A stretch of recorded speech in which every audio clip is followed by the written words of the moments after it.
Thanks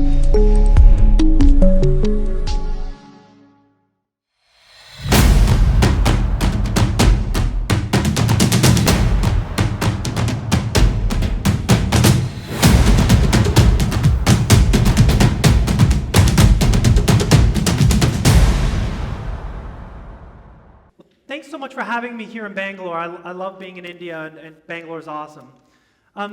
So when I was talking to Jay about DesignUp, he was asking me if I could come and talk about my career. Unfortunately, typically when designers talk about their careers, it's kind of a master class and look at all the awesome things I did. One great hit to another great hit. And that kind of talk kind of makes me want to puke. So when I was thinking about what I wanted to talk to you guys about, I was thinking if I went back to the beginning of my career, what would I want to tell myself? And I think when I think back to kind of where I am now, where I've come from, I think a lot about how little I feel like I know now.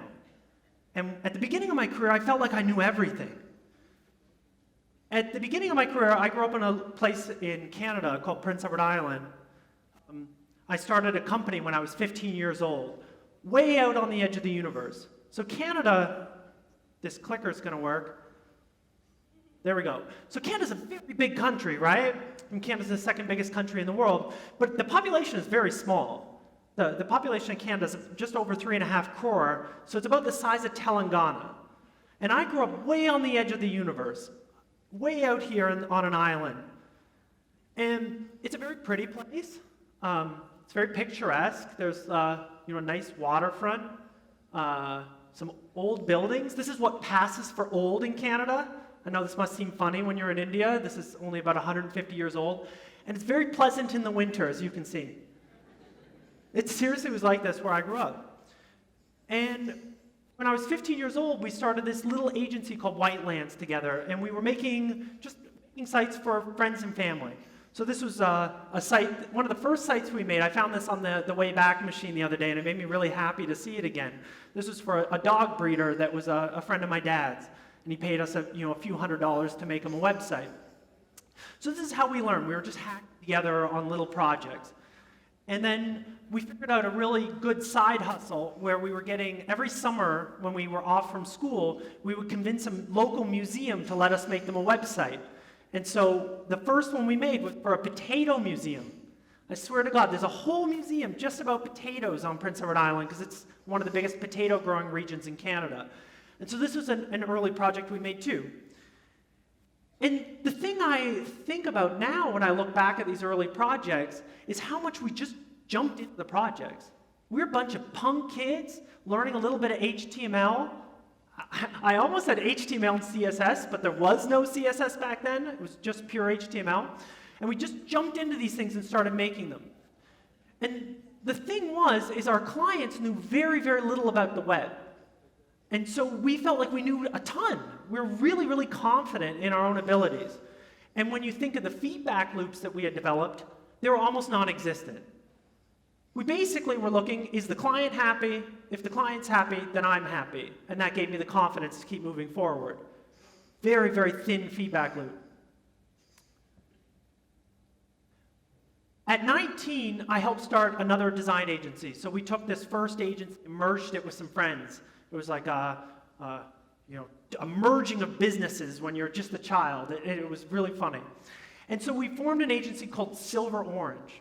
And I'm still really proud of this as one of the first logos I ever made. silverorange is still in business today. So this year, silverorange will turn 20 years old. And my brother, my twin brother actually, is still one of the co-founders, and he's co-CEO right now. And so at silverorange, we got a little more sophisticated. We actually figured out how to convince some local mail order catalog companies to hire us. We took no money up front.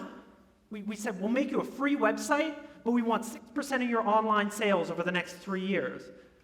They didn't think we'd sell very much on the internet because it was really early days of e-commerce. We made a lot of money. It was a very good business. And so now all of a sudden we're making more sophisticated sites. This is one of the first ones. We made this really nice site for Horton brasses. Keep in mind, this is in the early 2000s. And this is for like a mom and pop brass maker in Connecticut for making furniture. And now we got a little bit more sophisticated with the way we sought feedback.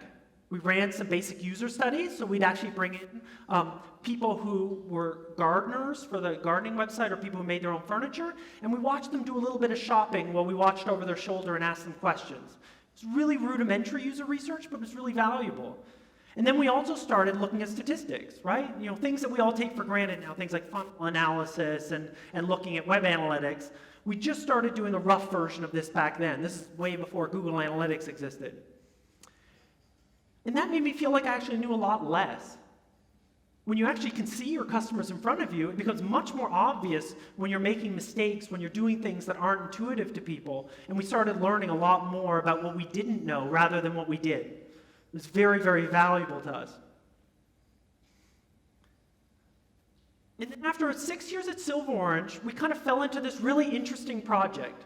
So keep in mind, we're a bunch of kids from rural Canada, and our creative director, Stephen Garrity, had been using this web browser called Phoenix. How many of you guys used Phoenix? Yeah, there's some old people like me out there. Nice.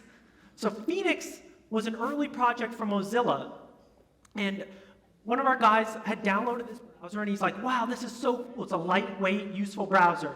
Except he thought that the branding and the user interface were really letting the product down. And so when he wrote on his blog, because we all used to blog back then, he wrote on his blog an open letter to Mozilla, and he said, hey, I love Phoenix, but no one's going to use this thing if it looks like crap and it doesn't seem trustworthy. And a guy from Mozilla wrote back to us, this guy named Burka, wrote back, and he goes, you guys are totally right. I've passed your letter around the office. We all agree with you. You should fix it. And we're like, oh, shit, we just volunteered for an open source project. So I'll be honest with you, we were super excited. We're like, oh my God, people from California are messaging us. That was like a big deal to us. I mean, that was the big time. And so we worked on the brand as Phoenix became Firefox. And I got to work on the Firefox brand. I actually did the original marker board sketch of what became the Firefox logo. And Steve DeRoche did the pencil sketch in the middle. And John Hicks, who's an illustrator in the United Kingdom, who deserves 95% of the credit for the Firefox logo, did this really beautiful rendering on the end. And I'm really excited that this logo has stood the test of time. This is the latest rendition of it for Firefox Quantum. Really pleased how well they've done on this. And right after that, Mozilla gave us the opportunity to work on the Mozilla website. And I was thrilled. This was easily the biggest audience I'd ever had for a website I was working on.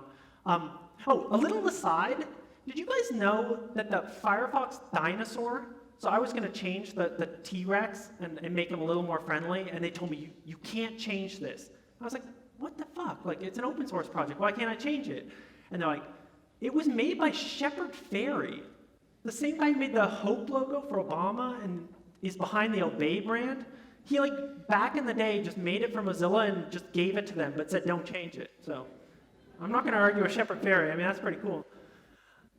And so what we wanted to do was bring Mozilla, the same as we were doing with Firefox, to make it more consumer-friendly and make it more approachable instead of this stark design. So I worked for several months on developing a new look for Mozilla and a new, much more focused website that really focused in on Firefox because they knew that that was going to be their major focus for the next few years. And so I spent months working on this thing. I interacted with the Mozilla team. I worked with my own team. And I'll be honest with you, I thought what I made was pretty good. I was really excited to put it out in the wild. We're using some pretty cutting-edge HTML and CSS. We had really changed the look of things. And it came out looking like this. This nice, simple button for downloading Firefox instead of, it used to be like 8 links. And I was really excited about it. And then when we launched it, I was just hoping the Mozilla crowd was going to be like, yes, nice work. And the very next day, I saw this. I can still, this is back in 2005, it was a long time ago, I still remember the username of the guy who posted this. He was AndCon. And I was pissed. I was like, no, you don't understand how much work we put into this. You don't understand how much passion has gone into this thing. There's all these good things too. And he threw this at me. And in the forums, there was a ton of other feedback.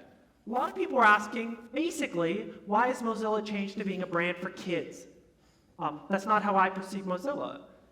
And if it had been one person, I could have dismissed it, but it was hundreds of people. It was the first time I'd ever worked with a massive community, and the reaction was very, very strong. And I'll be honest with you, I went into a pretty deep funk.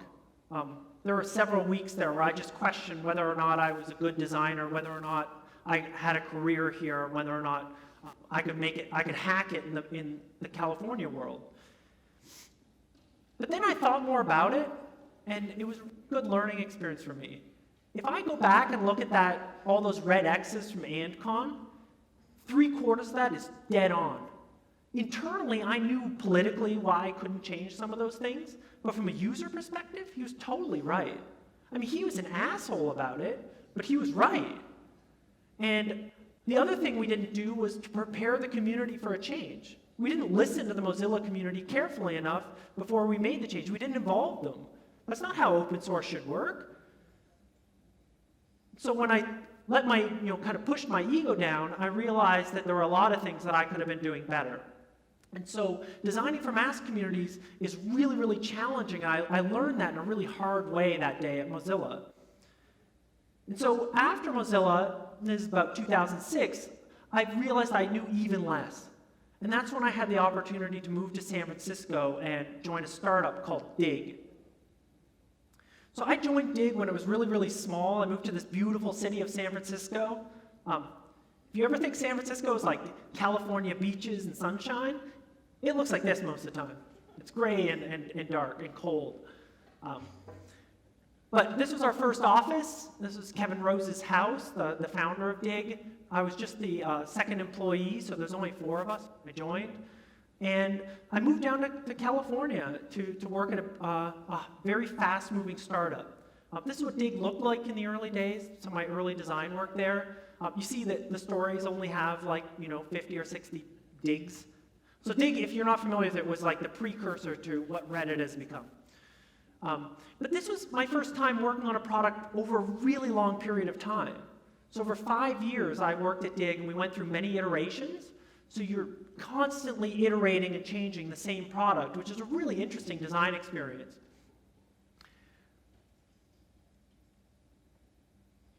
We went through all kinds of challenges around kind of our core user group. So we changed the commenting system, for instance. Everyone had a flip out, and it was like thousands of people by the time that happened. That Dig had grown quite a bit. And so now we were managing huge community feedback again here at Dig.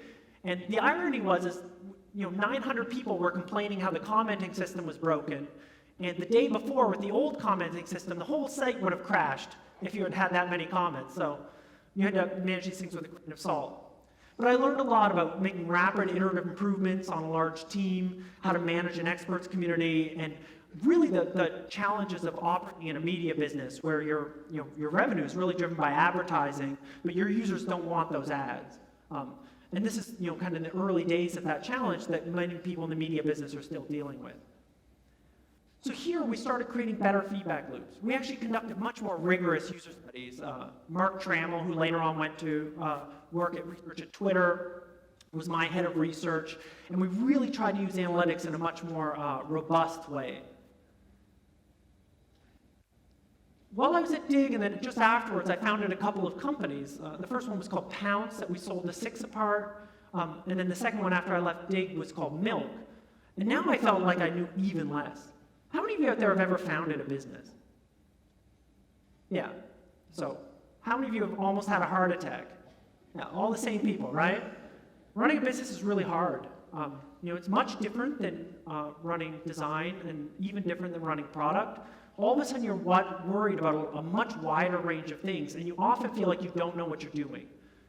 So Pounce was a social network for sending media and objects to your friends. It's an early screenshot. I won't talk about this too much.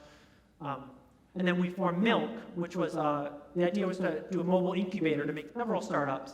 And we did make one. We made this app called Oink that was for rating things at places, a little bit like Zomato, but for rating kind of what the best dish is at a restaurant or what the best thing is at a store.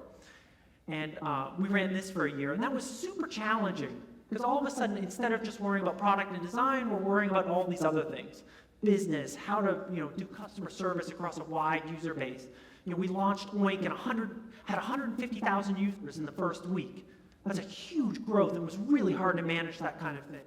And then the other thing is, anybody who is a hiring manager here knows, was hiring teams there was really, really difficult. And that's really the crux of building a great business. But we started developing new feedback loops. We got feedback from our investors on kind of what our KPIs were and defined good KPIs.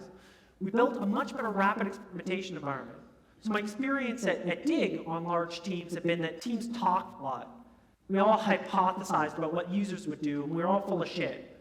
So what we rather do at Milk was to take an idea, prototype it, and then really evaluate it with some customers. And we started doing that, and I saw a lot of value in that. And we also learned the lessons from Mozilla and started engaging the community more frequently. Then Milk got acquired by Google. So we sold the company to Google, and I all of a sudden was dealing with a whole nother set of challenges. So any of you guys who work at big companies might have experienced some of these things before. It was like nowhere had ever worked. So Google you're familiar with, it branded while I was there, and I was brought in to work on Google+. Yeah, I saw some wince in the audience. Yeah. This is literally what the mobile app for Google+ looked like when I got there. My very first order of business, I literally told a room of 70 people who've been working on this project for a year. I told them, so our first order of business is to get this to what I would consider to be a 1.0 product that actually should be in a Play Store. And they're like, oh man, this guy's a jerk.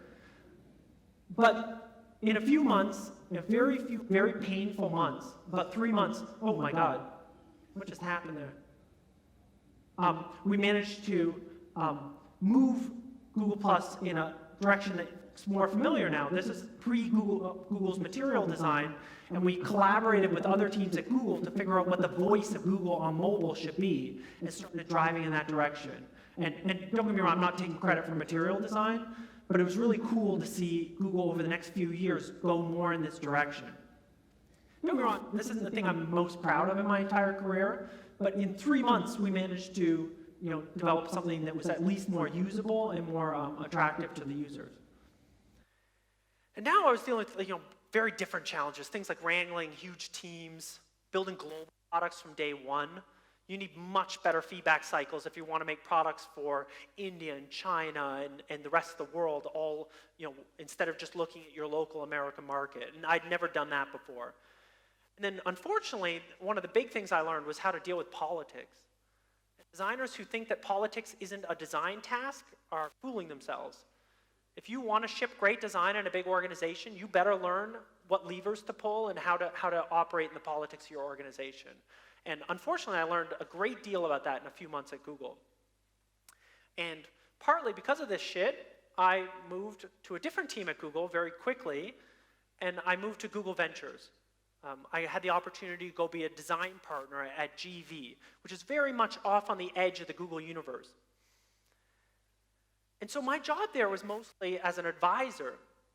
So GV it functions that Google gives GV about $400 million a year, so a nice chunk of change. And GV takes that money and invests it in a bunch of startups. About 300 startups by the time I left. And it's a huge array of businesses. Everything from companies you've heard of, like Slack or Medium or Nest, to a whole bunch you might not have heard of, like Flatiron Health, Foundation Medicine, or 23andMe. Flatiron Health is a big data oncology company building an electronic medical record for clinical oncology clinics in the United States and building a research platform for cancer drugs. I got to work with them a lot. And each week I'd work with several different companies in a week. And the big challenge here is across so many industries, I couldn't possibly be an expert in all of them, not even close. And so I knew very, very little a lot of the time when I walked into a room. So I actually have many fewer screenshots to show you. Because in that situation, the process matters a lot more than the specific craft of design. I still did some prototyping. This is a prototype for Blue Bottle Coffee. We actually invested in a coffee company, which is a little weird. I got to work on with Slack on some of their marketing stuff. We were doing experimentation, rapid experimentation and testing with customers to see which messages would help them understand the benefits of Slack. I got to work on some robotics projects. This is a company called Savio that makes an autonomous robot. This is work on the design and the way that robot operated in a real human environment, which is really fun. I still got to do a little bit of brand work. One of the most ambitious projects I've ever got to work on. This is a company called Calico that you probably have never heard of. Calico was started by Art Levinson, who's the founder of Genentech, and along with the chief medical officer of Roche and the head of genetics from Harvard. And they are literally trying to alter human genetics to make the telomeres in your DNA break down less quickly to make you live considerably longer. So trying to fundamentally alter human genetics so people live to like 150 or 200. So I got to work on the brand for a multi-decade company to alter human genetics, which is both terrifying and kind of awesome. But as I was saying, the design work, the actual craft of design was much less important here. Instead, what we really focused on was helping all of these companies, these 300-odd companies, develop better product processes. And what we had seen typically at a place like Google or in the startups I'd worked in, is that typically the process at a company is that they take their best guess, so you choose one product idea to pursue. You build it as quickly as you can and you launch it. Right? This is the typical MVP model, the ship early, ship often model of launching products. And then you're supposed to measure and go back around the loop. But this is full of holes, right? Normally you have to choose just one idea. And it's usually the middle idea.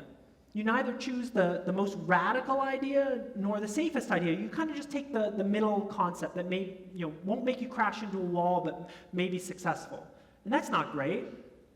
Unless your engineering teams are way better than the engineering teams I worked with, and I've worked with some very good engineering teams, this always takes longer than you think it will.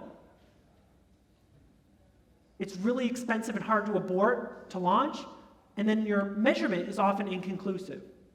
What's that famous quote? There's lies, damn lies, and statistics. It's very hard to know whether or not something was successful usually. Really hard to go back and change something if it was a problem, and then we never iterate. We always just move on to the next shiny object. So we came up with a process that tried to shortcut this, called a design sprint, where you just come up with a concept, you prototype it really rapidly, and then you measure it. And you do this all in a week. So on Monday, you gather a team together and you do discovery, you ideate with that team, you decide what's most important to test and how you're going to test it, you prototype it, and on Friday, you test it with 5 customers. Sorry, this is a very, very fast introduction to design sprints, but we wrote a book about it, and you go from this level of fidelity all the way to prototyping. And if you want to learn more about this, I think there was a great workshop yesterday, and there might be more discussion about it this afternoon. But we thought this process was very effective at a lot of the companies we worked at. And then, just this last February, I quit Google Ventures after 5 years being there, and I joined a not-for-profit called Resolve to Save Lives. So now I'm tackling a whole different set of problems, and I sleep a lot less than I did at Google Ventures. If anybody in a venture capital firm ever tells you that they work hard, they're lying to you. Venture capital is an extremely cushy job. It's really challenging and fun, but it's not stressful. This is very stressful. So now I work on a healthcare not-for-profit. So our goal is, we're working on cardiovascular disease, which is the largest killer in the world. Cardiovascular disease kills 6.3 million people every year in the world, young people. And if we can do 3 simple interventions around sodium reduction, trans fats, and helping people get their high blood pressure under control, you could save 3.5 million of them. That's 30 million people in 10 years. If you stacked 1 million bodies outside my apartment, that'd be a lot of bodies. So I'm working right now on hypertension control all around the world. My main focus right now is in India, and I'm also working in Thailand, Ethiopia, China, and a few other countries. And now I know so little. Our users are mostly nurses and doctors right now in Punjab. What the hell do I know about nurses and doctors in the public health system in Punjab? Now, in January, I'm going to be working with private clinicians in Mumbai. What the hell do I know about private clinicians in India? And they're very wide. You know, it's everything from, you know, a doctor doing Ayurvedic medicine all the way to the Apollo Healths of the world. Things like, you know, people talk about things like data sovereignty. It's a very, very big challenge for us. Things like interoperability. These are all my responsibility now. And so now, more than ever, I feel like I know very little. But what do I do when I don't know much? Well, the first thing we did was we kicked off a design sprint. I may not know a lot about cardiology. I may not know much about the healthcare environment, but other people do. So I did a design sprint last November with Tom Frieden, who used to run the Centers for Disease Control for President Obama. He's our director. So he knows a lot about epidemiology. Mark Jaffe was there, who used to run the hypertension program at Kaiser Permanente, which is like similar to Apollo Health in America. And then we had 4 people from our India team with us as well, who all have clinical and public health experience. So we got off to a really strong start, understanding the scope of the problem and how we might solve it. So 5 days, we accomplished quite a bit.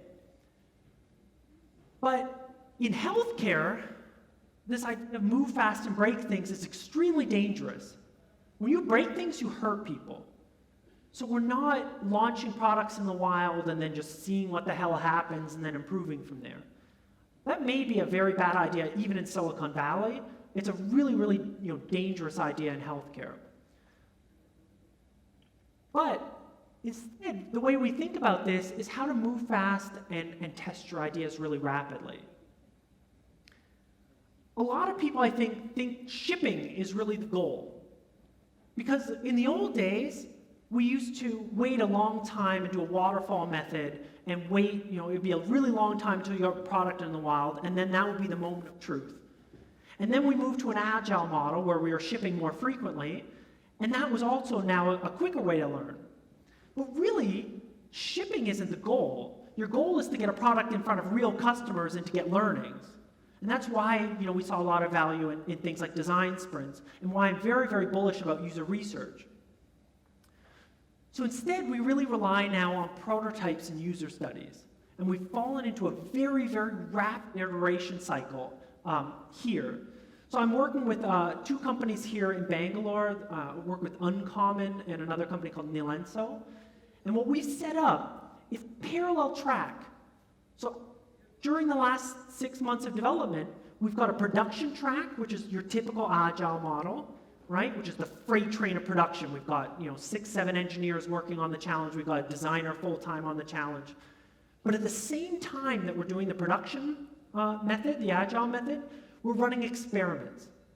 And when I talk about experiments, I mean that we're building high-fidelity static prototypes, then building rough functioning prototypes.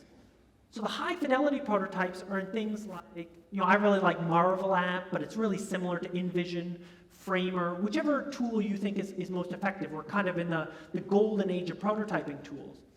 So in weeks, we're putting together prototypes and then taking those and putting those in front of nurses and doing research with the nurses in a really rigorous way so we could know what's working and what confuses them. Then we moved to a model where we started building a React Native app that was more functioning. Our biggest challenge is for a nurse to look up patients, right? If you're in Punjab, a single neighborhood may have 1,000 Amir Singhs. Well, how do you find the right Amir Singh? In healthcare, this is a very, very important challenge. So we built, in a week, just a week, we built a React Native prototype that went through thousands of Amir Singhs, all with slightly different variations in how you could disambiguate them based on things like address, phone number, and last visit. And we took that and put that in front of nurses. So every 2 weeks, we're testing here with nurses in Bangalore, and then on the next 2-week cycle, we're going in field in Punjab and testing with nurses who are familiar with the program that we're a part of. This type of learning cycle at the same time as we're developing is working extremely well. So it means that we can take ideas and knock off the ones that don't work. We can pursue and iterate on the ideas that seem to have some promise, all while not slowing down the freight train of production. So the production team is working on things we're already confident about. Things like user registration, things like syncing to the API, things like building performance into the offline first database. Well, the experiments lane is focused on things we don't know a lot about, the things that we're scared will fail. So we were testing very, very quickly. We got off into the field and we're testing with a Marvel prototype. This is up in Punjab. This is again in Punjab. Now this is with the React Native prototype. Sitting down in a nurse's office doing there's a doctor, but doing the process with her, with a patient in front of her. So we can actually see how it works in the field. All while coding the app. And this is simple. This is what it looks like today. I was here earlier in the week up in Bathinda. We're rolling out to our second wave of clinics. So the app is alive in Punjab and nurses are recording patients. So there's a doctor and a nurse both using the app earlier this week. So this is just a bunch of examples of how little I know as a designer. After 23 years of designing, all I know is how little I know. But the key is to start developing feedback loops that give you more certainty around the things you don't know, so you're not fooling yourself. And that's how you give yourself the confidence to go work on harder and harder challenges with a broader and broader audience. Thanks so much for having me here in Bangalore.